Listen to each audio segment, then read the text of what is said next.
Okay, this is going to be a update on not the Derby car yet. I'll get to that soon. This is for you guys that have been watching my hybrid axle, 8.5 GM rear end with 12-bolt axles. I'm going to go over something here. That was done the low buck way. Now I'm going to show you why. It's worked for me in the past, but I'm going to show you why it's failed and an option, because I'm going to have to go to option B.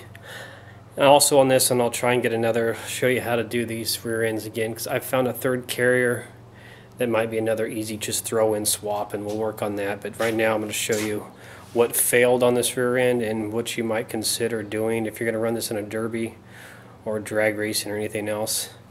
It's always been said that what they used to call Lincoln lockers, Lincoln welders welding your gears, spider gears, isn't a good idea. And I'm an accomplished welder, and I didn't do a video on it, but when I welded the spiders in this rear end, I actually took the whole carrier out of the rear end, so not to overheat the axles. I even took the ring gear off of it, so I wouldn't have any heat in the ring gear. So all I had was the carrier, the 4 spider gears, and the cross pin that holds it in. And I welded it the best I could, not too much heat, but made sure I got a lot of weld. And I'll show you what failed on there, and I'll show you also when you have a failure, all the things you need to check out. So let's go out there and look at it. As you can see, she's all ripped apart. Axles are in there. We'll go over that in a moment. That's gonna be fun crawling in that mess to get in there to show you, but here we go. Now, let's see, I got just messing with this thing. Of course, I turned the rear end the wrong way.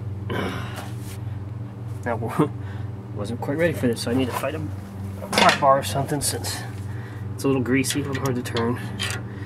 Yeah, I got the smallest thing to turn this with, so be patient here.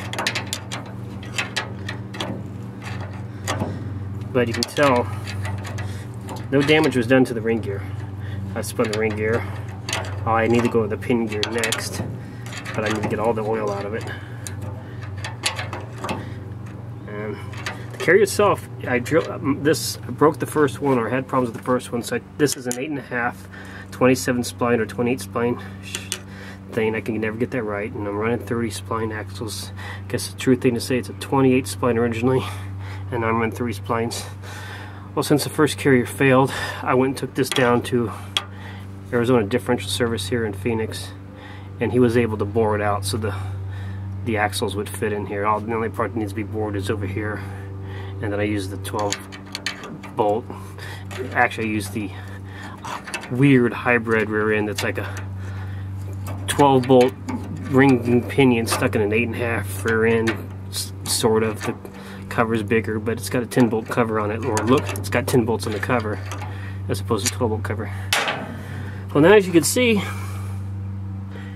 part of, like, these were the last welds, but sort of. There's some of the areas where the teeth are just completely gone, as you can tell. But yeah, the spiders, small spiders, they just exploded. I had this wheel driving over here for a while, so I thought, well, I just broke that axle. But no, what it was doing was it kind of partially went open, and then I got hung up and stuck, and I was working and I was stuck on this guy good. And maybe that was what did it. It just ground it to pulp.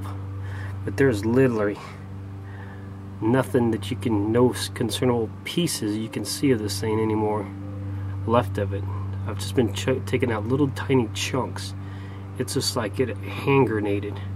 Somebody on Facebook was telling me this is common with GM rear ends, but close to 20 years I've never had this happen welding these. Now I've run 7 1/4 little bitty GM rear ends and never had a problem. But anyways, there you go.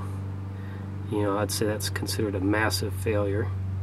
I will be going to because the other easy way of doing this conversion, but it's not cheap, because I'm going to spend 150 bucks now and just throw a spool in it. Just say, forget it. I ain't got time to try and do all this work again, and I'm just going to go and get a spool. So now I'm going to go out there and show you the stuff you need to check on once you've had a failure. Besides you already know to check to make sure you got no ring and pinion teeth broken off or any of that, and you get any little chunks out of it.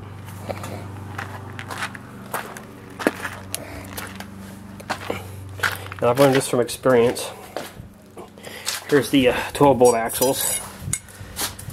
Now, looking down these splines, what will happen sometimes when you, because I've had other people's welds break and I've had differentials come open on me and I've just had to re-weld them. But the problems I've had on those rear ends, and I noticed it when I took it apart, but I went ahead and ran it anyways, and the axles instantly broke with one little hit. Going down these splines, you can see right there it stops, because that's where the gear stops. Sometimes what you'll see is, see, that's nice and straight. Sometimes you'll see a little bend there, like it twisted. And I thought, maybe that's how it was made, whatever, being stupid, and ran it anyways. Well, yeah, as soon as you do that, first hit it will snap. So what I did is I got these out, and that's why I got the straight edge. Take your straight edge across that, and make sure all those splines are perfectly flat, or I'm sorry, perfectly straight. So there you go, just go across all of them, both axles. Make sure that's good. Then, of course, you're going to want to check your wheel bearings, because they'll break, that you'll crack these races, you'll even crack the inner races. Check your retainers and everything, because once you've taken a hard lick to the axle, that's the next things that happen. Make sure they spin freely. If you feel any clicking in it, that's probably a crack or something, or a possible problem, but as long as they spin nice and freely like these do. I'm going to clean these off better and look for hairline cracks or anything. But yeah, that's the tips on that, So there it is. We'll get a spool in it and throw it back together and run it again. And I just want to do this real quick for these, like I said, the guys that might be building these hybrid rear ends off my plans. So there you go. First failure of this rear end, but it's a big one. So there you go. I'll get to a car update shortly.